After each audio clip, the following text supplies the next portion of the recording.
धन्य जननी जन्मियो कुंवर कल्ला राठौड़, आन बान पर घर छोड़ियो आयो गढ़ चित्तौड़। मैं कल्ला जी राठौड़ बोल रहा हूं। मैं ही हूं जिसे 2 सिर व 4 हाथों का देवता कहा जाता है। मैंने ही जयमल के घायल होने पर उनको अपने कंधे पर बिठाकर अकबर की सेना के साथ युद्ध लड़ा था। मैं वही हूं जिसे आज भी एक लोक देवता के रूप में पूजा जाता है। मैं वही कल्ला राठौड़ हूं जिसने अपनी मातृभूमि की रक्षा के लिए वरमाला डालकर अपनी नववधु को छोड़कर लौटाया। मैं वही हूं जिसका सर धड़ से अलग होने के बाद भी लड़ता रहा और मेरा धड़ करीब 180 मील दूर रनेला पहुंचा। चित्तौड़गढ़ दुर्ग में भैरव पोल के यहां आज भी मेरी छतरी बनी हुई है। अगर मेरे जन्म दिवस की बात करूं तो मेरा जन्म विक्रम संवत 1601 ईस्वी में मारवाड़ रियासत की प्रसिद्ध मेड़ता नगर में हुआ था। मेरे बचपन का नाम केसर सिंह था। मेरे पिता का नाम राव अचल सिंह था, जो कि सामियाना जागीर के राव थे। मेरे पिता की मृत्यु के बाद मेरा लालन पालन मेरे ताऊ जी उमेद सिंह ने किया। कल्ला जी की पत्नी का नाम कृष्णा जी था। मारवाड़ की भूमि में जन्मा मैं बचपन से ही सर्वगुण संपन्न था। श्री कृष्ण की परम भक्त मीराबाई जी के वंश में जन्म लेना ही मेरे लिए एक सौभाग्य की बात थी। उसी वजह से मैं हर समय लोक कल्याण हेतु सदैव तत्पर रहता हूँ। मीराबाई जी मेरी बुआ जी लगती थी। दंत कथाओं और इतिहास में दर्ज तथ्यों की माने तो मेरी माता का नाम श्वेत कंवर जी था। वह परम शिव भक्त थी। उन्होंने कड़ा तप करके भगवान शिव और पार्वती जी को प्रसन्न किया था और वरदान स्वरूप आशीर्वाद के रूप में मुझे पाया था। अब मैं आपको मेरे अस्त्र शस्त्र और शिक्षा दीक्षा का परिचय करा देता हूँ। मैं बचपन से ही तलवार चलाने में निपुण था। मैंने तीर कमान, भाला और ढाल की उत्तम शिक्षा प्राप्त की थी। मैंने अश्वारोहण और पैदल युद्ध की शिक्षा दीक्षा भी ग्रहण की थी। मुझे बचपन से ही प्रसिद्ध योगी भैरवनाथ जी से सामान्य शिक्षा के साथ योगाभ्यास, औषध विज्ञान तथा अस्त्र शस्त्र संचालन में रुचि थी। मेरी कीर्ति संपूर्ण भारतवर्ष में फैल गई। वीरत्व और नेतृत्व के गुणों से मैं अपने साथियों का सिरमौर कहा जाने लगा। उस वक्त दिल्ली पर मुगल बादशाह अकबर का शासन था और उसकी नजर मारवाड़ पर पड़ चुकी थी। अकबर अपनी साम्राज्य विस्तार नीति के तहत मारवाड़ की ओर कूच कर रहा था, किंतु मारवाड़ की सीमा रक्षा मेड़ता के वीर योद्धा करते थे। जब मैं 22 वर्ष का था तब अकबर ने मेड़ता पर चढ़ाई कर दी और दोनों सेनाओं के मध्य घमासान युद्ध छिड़ गया। इस युद्ध में मैंने और मेरे चाचा जयमल मेड़तिया जी ने अद्भुत युद्ध कौशल का परिचय दिया था।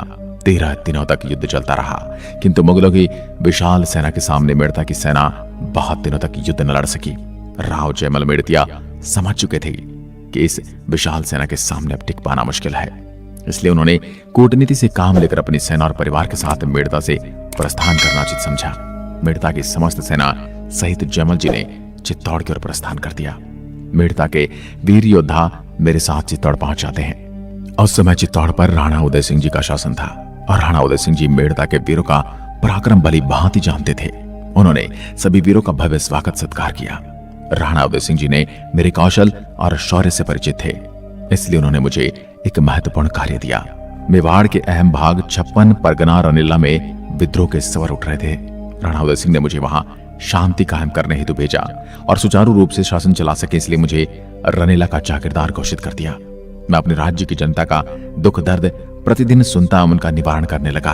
उस वक्त रनेला के पास भौराई तथा टोकर पालों में दस्युओं ने आतंक फैला रखा था। इनका नेता गमिती पेमला था। दस्युओं ने पड़ोसी गांव की जनता का धन, अन्न, पशुधन की चोरी एवं कन्याओं का अपहरण कर ले जाते थे, जिसे भौराई गढ़ में बंदी बनाकर दो शोषण किया जाता था। एक दिन डाकुओं ने रनेला क्षेत्र में करीब 200 गायें, बैल आदि चुराकर भाग गए।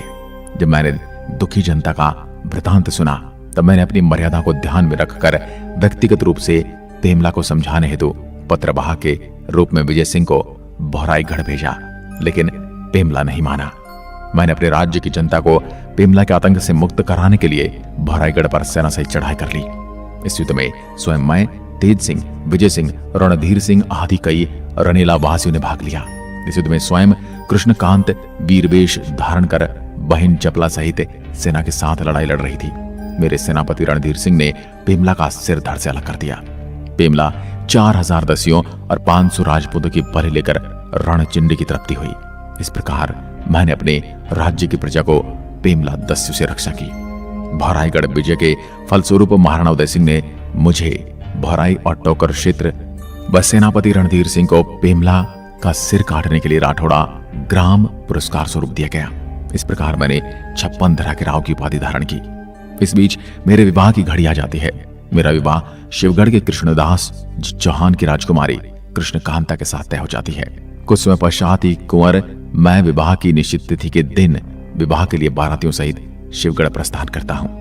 मैं दूल्हे की वेशभूषा धारण कर, सिर पर मोड़ बांधकर, ढोल नगाड़ों की धूमधाम के साथ अश्व पर सवार होकर बारात शिवगढ़ लेकर पहुंचता हूँ। जब तोरण के मंगलमय समय पर मैं तोरण छेद के लिए तलवार उठाता हूँ, तभी मेवाड़ के सैनिक रण निमंत्रण लेकर आते हैं और कहता है कि चित्तौड़ पर अकबर ने विशाल सेना के साथ आक्रमण कर दिया है। चित्तौड़ पर संकट है। महाराणा और राव जयमल ने मेवाड़ की रक्षा के लिए युद्ध में तुरंत बुलाया है।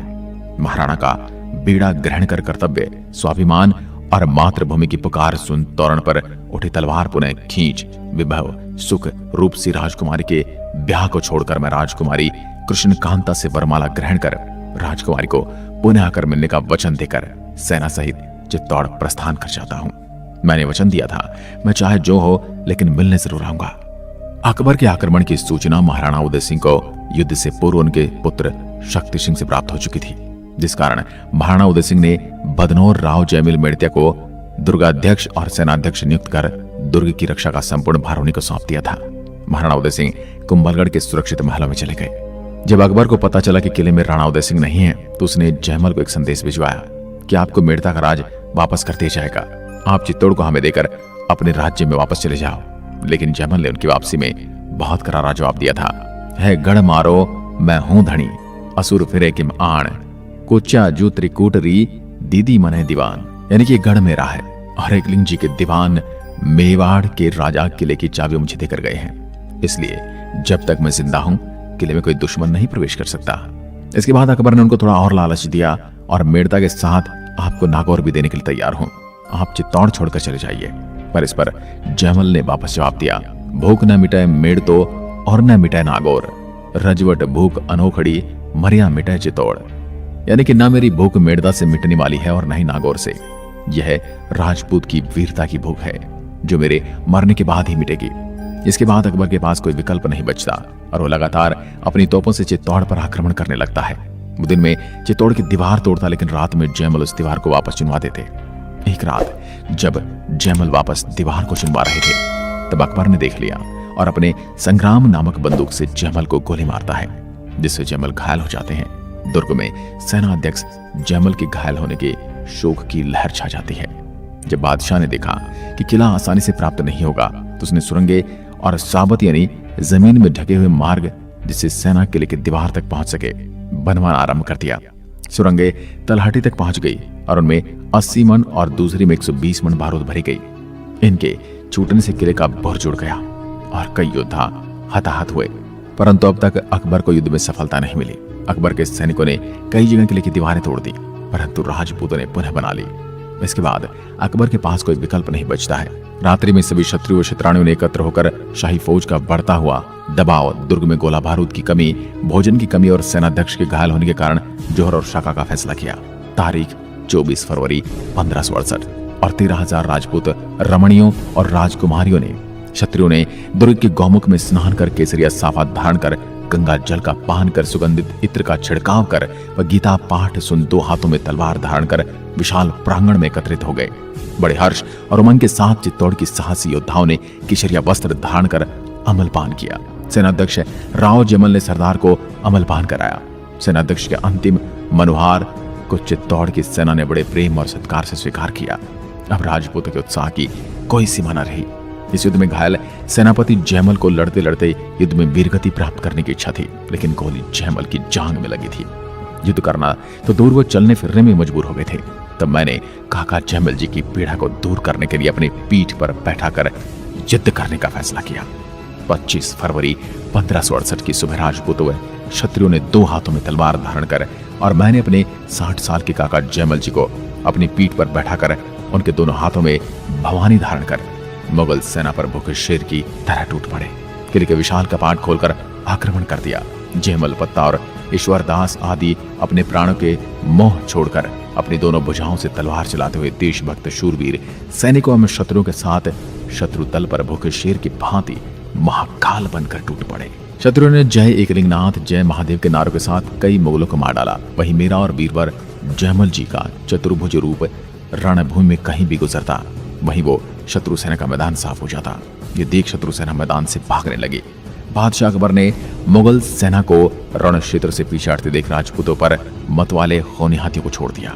अकबर ने अपने विशाल हाथी की सूंड में तलवारें और झालरें और दुधारे खांडे बंधवाए। मधुकर हाथी को सर्वप्रथम आगे बढ़ाकर पीछे जा किया। जगना, जंगिया, अलय, सबदलिया, कादर आदि हाथों को बढ़ा दिया। इन हाथियों ने राजपूतों का घोर संहार करना आरंभ कर दिया, लेकिन वीर क्षत्रिय राजपूत कहां मानने वाले थे। वे भीषण गर्जना का विशाल काय हाथियों पर खड़क लेकर टूट पड़े। बढ़त इसर बाड़िया बड़ंग तण बरियांग, हाड़ न आवे हाथियां कारीगर आरे काम। इस बीच कई राजपूतों ने मतवाले हाथियों से लड़ते लड़ते वीरगति प्राप्त की, जिसमें वीर ईश्वरदास ने असंख्य हाथियों का संहार कर मातृभूमि के चरणों में बलिदान दिया। वहीं महापराक्रमी पत्ता सिसोदिया को राम पौल पर एक हाथी ने पकड़कर जमीन पर जोर से पटक दिया। वहीं पत्ता सिसोदिया ने वीरगति प्राप्त की। सर्वदलन नामक हाथी जो एक राजपूत सैनिक को सूंड में पकड़कर उठा लिया। यह देख मैंने तलवार का एक भीषण प्रहार किया और मैंने उस विशालकाय हाथी की सूंड काट दी। हाथी वहीं धराशायी हो गया और वह राजपूत सैनिक भी उठ खड़ा हुआ। मुगल सेना अपने पूरे जोश के साथ राजपूतों पर हमला कर रही थी। यह भयंकर युद्ध में सैकड़ों घाव लगने पर राव जयमल का शरीर निश्चेष्ट हो गया। उनको भैरवपोल के पास ही भूमि पर रखकर मैं पूरे वेग से शत्रु की ओर झपटा। मैं दोनों हाथों से तलवारें चलाता हुआ युद्ध कर रहा था, क्योंकि मुगल ने पीछे से फार कर मेरा सिर धड़ से अलग कर दिया। अब बिना सिर के मैं कबंद घोर संग्राम करता हुआ दोनों हाथों से तलवार लिए मुगलों की फौज को चीरता जा रहा था। इस हाल में देख मुझे शाही फौज रास्ता छोड़कर खड़ी हो गई। मेरा कबंद योग व देवी शक्ति और गुरु आशीर्वाद से कृष्णकांता की याद में आधुनिक मंगलवाड़, कुराबड़, बंबोरा जगत और जयसमंद होता हुआ रनेला जा पहुंचा। शिवगढ़ में राजकुमारी कृष्णकांत ने तपोबल एवं विशुद्ध स्नेह आकर्षण शक्ति से यह अनुभव कर दिया था कि कल्लाजी राठौड़ ने मेवाड़ रक्षार्थ अपना शीश मातृभूमि को अर्पण कर दिया है और अपने दिए हुए वचन के कारण मुझसे मिलने आ रहे हैं। तब कृष्णकांत 16 श्रृंगार कर बहन चपला के संग शिवगढ़ से विदा लेकर रनेला की ओर आगे बढ़ने लगी। कृष्णकांत प्रिय मिलन को आतुर होकर दुल्हन के रूप में रनेला जा पहुंची। रनेला में कल्लाजी का कमंद नीले घोड़े पर सवार होकर 2 हाथों में तलवार लेकर आया। मैंने राजकुमारी को दिए हुए वचन को पूरा किया और रनेला की पावन धरा पर अपना मानव देह त्याग किया। उस दिन मेवाड़ के वीरों ने ऐसी वीरता दिखाई कि महज 8000 सैनिकों द्वारा 48,000 मुगल सैनिकों को काट दिया गया। अकबर ने किले पर कब्जा तो कर लिया, लेकिन सिवाय राख के उसके हाथ कुछ नहीं लगा। इस युद्ध के बाद अकबर को किले में कुछ नहीं मिला तो उसने बहुत बड़ा नरसंहार किया, जिसमें उसने 30,000 मासूम ग्रामवासियों को गाजर मूली की तरह कटवा दिया और उनकी मीनारें बनवाई। चित्तौड़गढ़ पर 2 ही बड़े नरसंहार हुए, जिसमें एक खिलजी ने किया और दूसरा अकबर ने किया। फिर भी वर्तमान में वामपंथी इतिहासकार अकबर को महान बताते नहीं थकते। इस पर आपका क्या कहना है, कमेंट में लिखकर बताएं। विधिवत चंदन की चिता तैयार की गई। राजपूत परंपरा के अनुसार कृष्णकांता ने सती होने के लिए कल्लाजी का कमंद को गोद में लेकर चिता में विराजमान हो गई। हाथ जोड़ राजकुमारी के मन ही मन भगवान को स्मरण किया कि मेरे स्वामी का सिर मुझको प्राप्त हो। राजकुमारी के अस्तित्व की शक्ति से कल्लाजी राठौड़ का सिर भैरवनाथ व देवी शक्ति की कृपा से उनकी गोद में आ गया। तब मेरे शीश को कमंद से जोड़कर विक्रम संवत 1624 16 फरवरी 1568 में मेरे भाई जैत सिंह ने ईश्वर का स्मरण कर चिता में आग लगा दी। इस प्रकार मेरा और महासती कृष्णकांत का प्रेम आज पूरे विश्व में अमर हो गया। महावीर कल्लाजी राठौड़ वीर अग्रणी जयमिल मेड़त्या की विमल स्मृति व निर्मल कीर्ति बनाए रखने के लिए चित्तौड़ किले में भैरवपोल में जहां मेरा शीश कटा था, जहां जयमल जी ने वीरगति प्राप्त की थी, वहां मेरी और उनकी 2 छतरियां बनी हुई हैं। मुझे 4 हाथों वाले देवता कल्ला, कल्याण, कमधज आदि उपनामों से जाना जाता है। इनके अलावा भी यदि आपने मेरा कोई और नाम सुना तो कमेंट में लिखकर जरूर बताएं। मेरे आज भी जगह जगह मंदिर बने हुए हैं। मुझे शेषनाग का अवतार भी माना जाता है। दोस्तों, मेवाड़ में कई ऐसे शूरवीर हुए हैं जिन्होंने अपने प्राणों की आहुति देकर इस मातृभूमि की रक्षा की है और पानी की तरह अपना रक्त बहाया है, जिससे में कल्लाजी राठौड़ भी थे। आज जगह जगह उनके मंदिर बने हुए हैं और वो आज भी पधार कर अपने भक्तों को दर्शन देते हैं। कल्लाजी राठौड़ की वीरगति के लिए आपके मन में क्या विचार आते हैं, हमें कमेंट करके जरूर बताएं और जानकारी पसंद आए तो वीडियो को लिखें और शेयर कर चैनल को सब्सक्राइब जरूर करें और सामने लगे बेल आइकन को जरूर दबाइए ताकि आने वाली हर वीडियो का नोटिफिकेशन आप तक पहले पहुंच सके। और आप भी कल्ला जी के मंदिर गए हैं तो अपनी आंखों देखा हाल हमें कमेंट में लिखकर जरूर बताएं। इस वीडियो में इतना ही, मिलते हैं एक और ऐसे वीडियो के साथ। तब तक के लिए नमस्कार, जय हिंद, जय भारत।